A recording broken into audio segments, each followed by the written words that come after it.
So, stop the bullshit. Canelo is not overrated. Listen, he's a hell of a fighter. No, he is not overrated. He's a hell of a fighter. But for anybody to say that he don't pick his opponents wisely and that he skipped the undisputed championship at 160 to go fight at 168,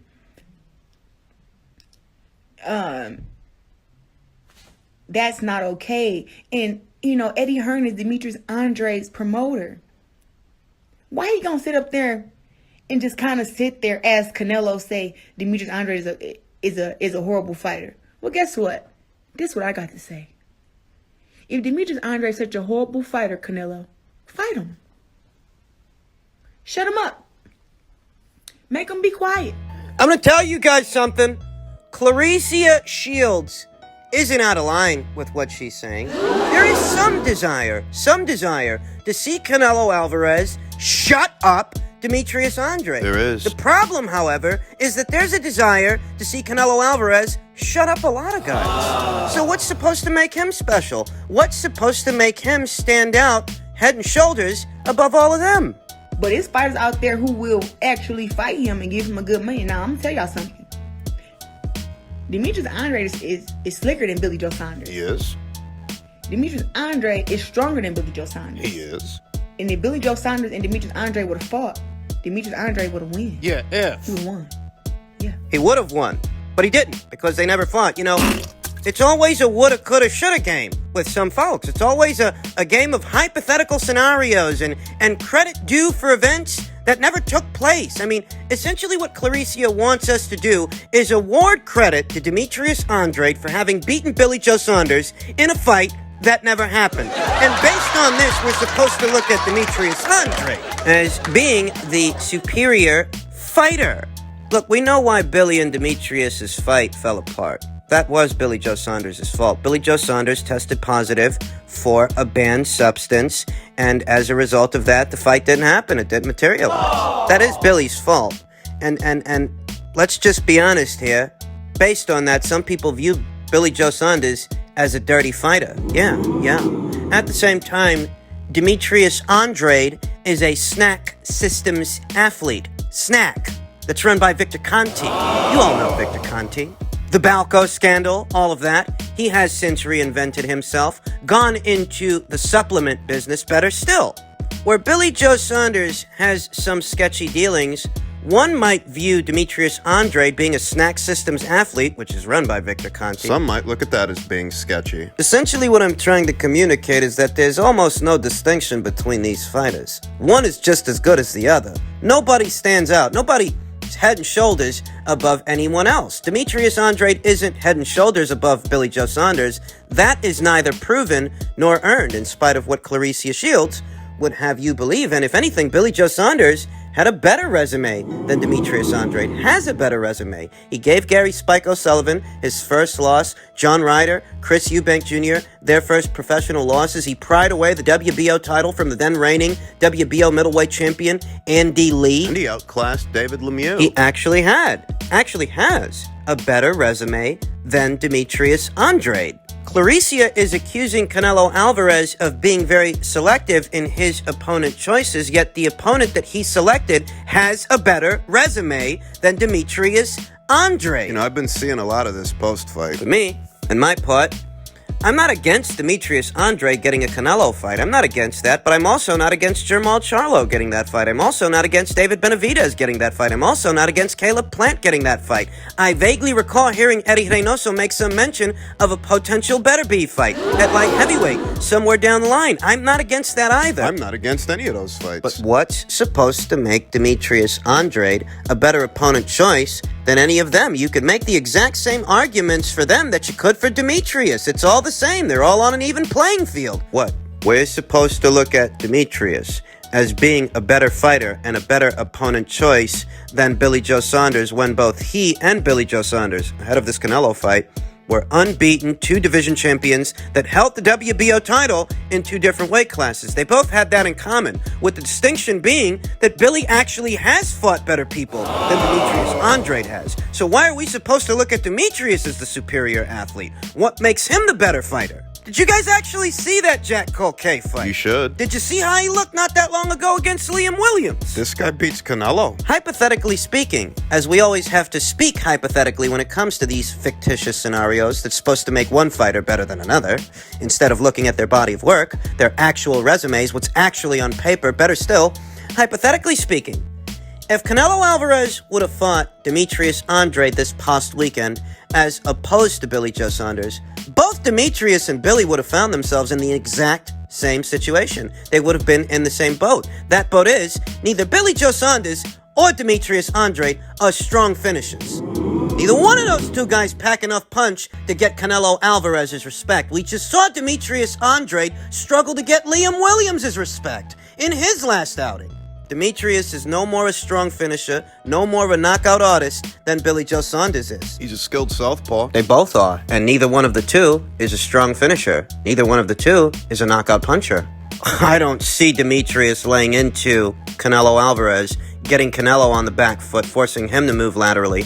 I don't see that happening for Demetrius any more than I saw it happening for Billy Joe Saunders. It's the same to me. They're peas in a pod, the both of those guys. And given how often Demetrius Andrade is off balance, I see knockdowns happening in a Canelo fight. That's what I see. Not just. Knockdowns and what could be a knockout. I'm sick of the moaning. Sick of the entitlement. I'm sick of hearing about how Canelo needs to fight this guy more than he needs to fight that guy, when all of these fucking guys, they're all on the same boat. All of them. Demetrius Andrade, in the past, has had opportunities to make statements. He has had those opportunities.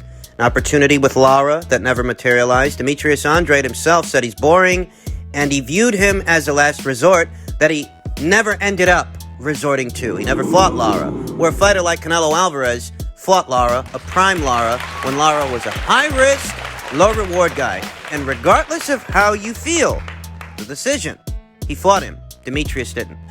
Demetrius had the opportunity to take on Sergey Derevyanchenko, and that is a fight that he pulled out of for one reason or another. I don't spend night and day mulling over what fights Demetrius didn't have and what fights he did have. I really don't, because the same can be said for a lot of fighters, like Jermall Charlo, who was made a multi-million-dollar offer to fight Demetrius, and he turned it down. I don't spend all night and day doing this when it comes to many of these fighters, because many of these fighters are guilty of the same things. But when it comes to Canelo, that's the distinction. He fought Austin Trout when Austin Trout was a high-risk, low-reward. He fought Lara when Lara was a high-risk, low-reward. Fought Daniel Jacobs, who gave Gennady Golovkin his second hardest fight. He just stopped Billy Joe Saunders, which would have been the best win on Demetrius Andrade's resume, had they fought, had their fight materialized. He fought Gennady Golovkin 2 times. Now, you can idealize the situation if you want to. You can look at boxing through rose-tinted lenses if that makes you feel better. But the situation I see is a situation where Canelo Alvarez has fought vastly better fighters than anyone that Demetrius Andrade, many others, have faced. He has. And he hasn't fought these fighters so he can turn around and bend over as soon as somebody else steps up thinking they deserve a shot, thinking they deserve an opportunity. You don't do all this to bend over for anybody else. You don't. Least of all when you're the cash cow of boxing in this part of the world, and you're fighting more often than these guys are. He's fought like 3 times in the last 12 months. Anecdotes and hypothetical scenarios are no substitute for concrete facts, and the fact of the matter is Canelo Alvarez regularly fights better fighters than Demetrius Andrade does. Than most of these guys, all of these guys. That creates an environment where none of these guys deserve a shot more than anyone else. Nobody stands up. So how could I, in good conscience, criticize Canelo for fighting one guy and not fighting the other guy when the other guy's in the same boat as that guy? Canelo earned his way, and he's going to do what he wants to do, when he wants to do it. We then come to a World Boxing News exclusive with Mikey Garcia, who details how many Pacquiao talks remain hopeful. And this was a very long read, just as long as the sordid affair that has become Manny Pacquiao's next fight, Manny Pacquiao's next opponent, who's going to be Mikey Garcia, said, "We've always been interested in a fight with Manny Pacquiao last few months. The conversations came up many, many times," Garcia exclusively told World Boxing News while he was on site for Canelo Alvarez's knockout victory over Billy Joe Saunders to unify super middleweight titles on Saturday. "We started developing a good idea, a plan, a proposal, but it hasn't really happened. Nothing solid. So, if that's the case, I'm ready to move on, search for another fight, possibly to get a fight in July, August, and maybe that could set me up for something bigger before the end of the year. I'm ready to get back in the ring. That's what I want to do. I want to get back in the ring, show my fans and everybody that I'm here, that I haven't left. We've been absent for over a year now after the fight with Jesse Vargas, but many fighters have had absences due to the pandemic. We want to get back. We're ready." Last year, after the Jesse Vargas fight, Garcia and Matchroom Boxing promoter Eddie Hearn came to the news conference and said they hoped to make a fight with Manny Pacquiao, a showdown that they believed would be exciting and have plenty of fan interest. Pacquiao's team also said they were interested, but 2 weeks later, the sports world shut down due to the coronavirus pandemic. Pacquiao and Garcia, while engaged in talks, have yet to fight since. Pacquiao has not boxed since dropping and outpointing Keith Thurman to win a welterweight world title, WBA title, in July of 2019. Garcia said he has long been talking to Pacquiao's people about trying to make the bout, but there's a lot of people regarding Manny Pacquiao. Everybody around him is a manager. Everybody around him is the one advisor you gotta talk to, Garcia said with a laugh. And so sometimes I get one guy telling me, this is a done deal, we're ready to go, and then someone else says, no, we need something else. It's always, Manny loves the fight with you, it'll be a 12-round fight, obviously it will be a big event, he loves the idea of fighting you, they've mentioned fighting in Saudi Arabia, they've mentioned Los Angeles, they've mentioned possibly there in Texas, so we've had conversations, but it has never really solidified. There's always something missing, or something keeps it from happening. Garcia said he had spoken directly to Audi Attar, Pacquiao's manager by way of Paradigm Sports Management, and Attar's team. "We've been close to getting something, but we just haven't been able to lock it in. We feel we're almost there, and then it just doesn't quite get there," Garcia said. "The pandemic has been part of it. Initially, we thought it would be sometime in May. This was a few months back, like January, February. Now May is out. June is out, because we're not there yet." Garcia said he was in touch with Attar as recently as a little over a week ago. "We talked about it with Audi, and he said they might be able to find a way to get the fight here in the States," Garcia said. "But I'm not getting my hopes up anymore. What I'm trying to do now is start looking for another option, another fight. But if it lands on my desk, I will take that. I did the fight with Jesse Vargas at 147 because I felt it would put me in a position for a fight with Manny Pacquiao. But I can fight at 140 or 147. We've had all these conversations. I do want to fight. Everybody tells me Manny likes the fight with me, and he's on board. But he also wants to get taken care of financially. It's a lot of money he's asking for as a guarantee. It's a lot of money, and rightfully earned. He's Manny Pacquiao. He's a legend." That's all well and good. But that would be the second set of negotiations that would have been potentially stifled by Manny Pacquiao's financial demands. I'm not telling you what he deserves. I'm not telling you what he doesn't deserve. I can't do that. What I can tell you is, when you want that kind of money, it might be a bit hard to come by, and that directly affects where the fight lands and how the fight is billed. I mean, what are we talking about? Manny Pacquiao versus Mikey Garcia.